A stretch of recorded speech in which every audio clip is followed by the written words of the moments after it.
종자독서 75를 읽었습니다. 아직 오지 않는 날들을 위하여. 프랑스의 소설가이자 철학자이고 프랑스 4대 문학상을 받은 대문호라고 합니다. 저자 파스칼 브리니크 네르는 세계적인 지성이라고 하는데요. 저는 사실 번역서를 읽으면 음식으로 치면 맛이 입에 착 달라붙는 게 아니라 그저 그런 맛 정도로만 느껴졌습니다.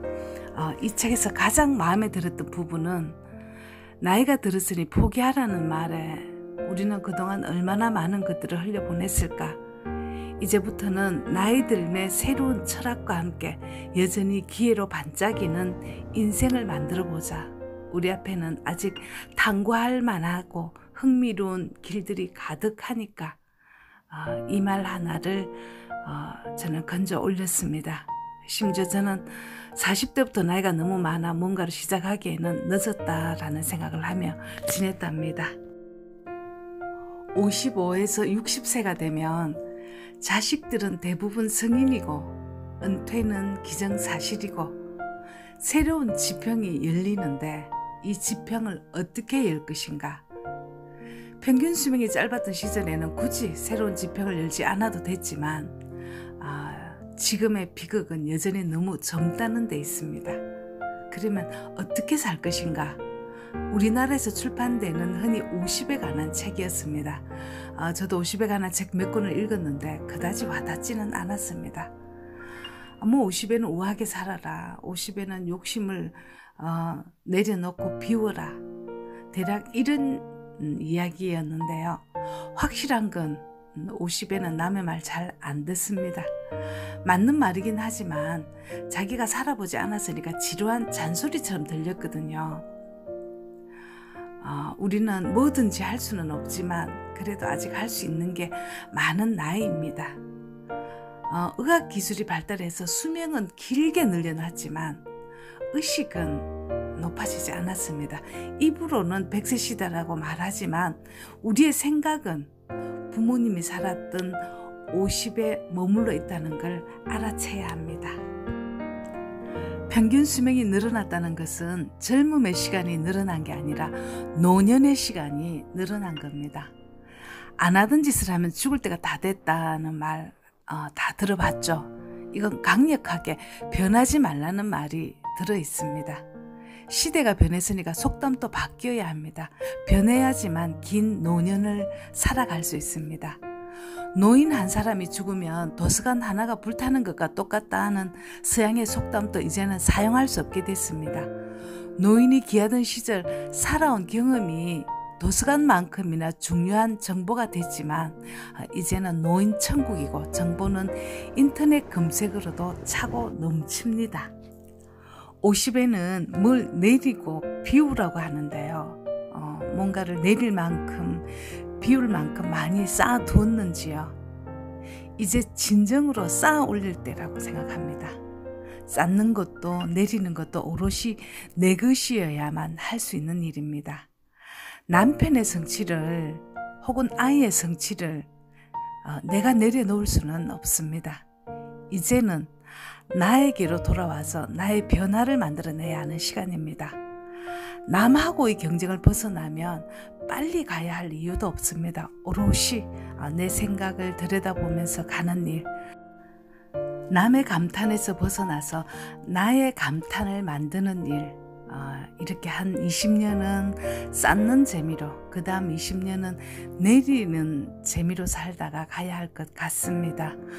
이제는 늙음도 죽음도 공부가 필요한 때입니다.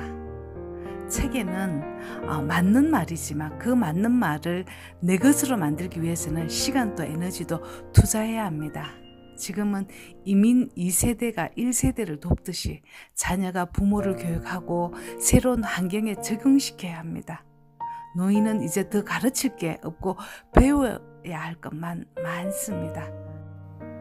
젊은 애들 말도 배우고 새로운 표현도 소화하고 요즘 시대에 재미를 붙여야 합니다. 어른의 실수는 자기가 이미 다 안다고 생각하는 것입니다. 나는 노인이고 교대를 오랫동안 기다려왔다네. 이 바톤을 물려주려고 내 한평생 열심히 살았다네. 이런 삶이었으면 좋겠습니다. 여자를 남자를 벗어버리고 인간으로 살아가는 50년, 포기하기에는 아직 오지 않은 날들이 너무 길다고 포기를 포기하라고 합니다. 50은 철학하는 나이고 인생의 마지막 사춘기를 앓는 나이고 시시한 것에서 찬란함을 발견하는 나이고 반복의 즐거움을 발견하는 나이고 인생은 부조리하지만 멋진 선물이었다는 것을 깨달아야 하는 나이고 여전히 가능성이 가득하다는 것을 알아차려야 하고 내가 무엇을 좋아하는지 깊이 고민해야 하고 어떻게 살다가 어떻게 죽어야 할지 상상해야 하고 무엇보다 나 자신이 어떤 사람인가 성찰하라고 합니다. 당연히 받아야 했던 것은 아무것도 없었다. 이 터무니없는 은총이 감사하다라는 말로 삶을 마무리할 수 있다면 그 사람은 신의 뜻을 알아차린 사람입니다. 아직 오지 않은 날들은 저 말을 진심으로 내뱉을 수 있도록 애써야 하는 시간이어야 합니다.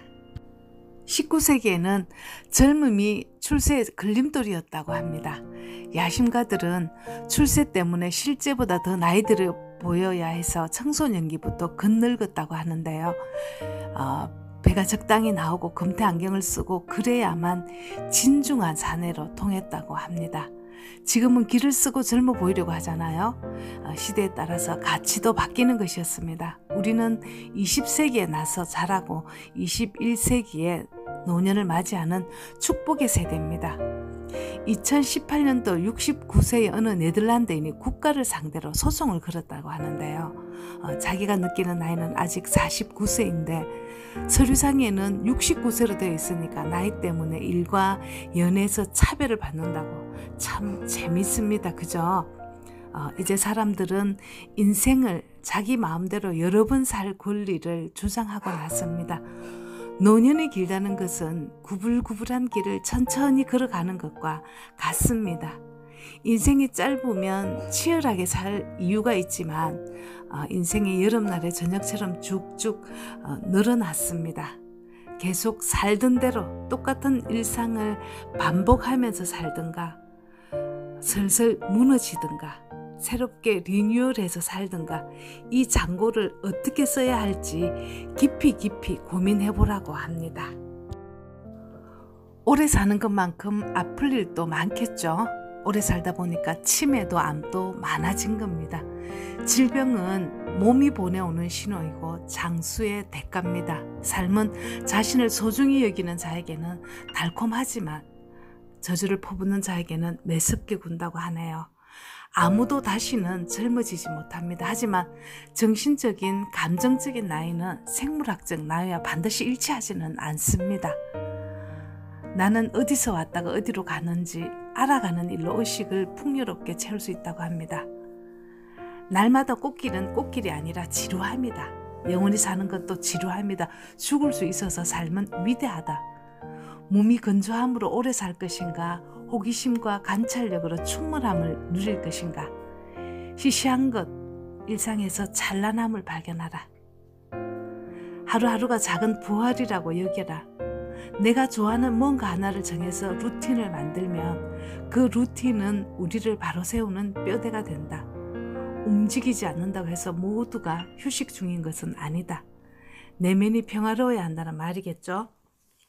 인생은 작은 글씨로서는 아주 긴 편지다. 연애는 이성하고만 하는 게 아니라 이성을 벗어나면 사랑은 오히려 확장된다. 일상과 사물과 세상과 연애하라. 대략 이런 메시지를 전하는 책이었습니다. 종자독서 76은 본질의 발견이고 77은 마음의 법칙입니다.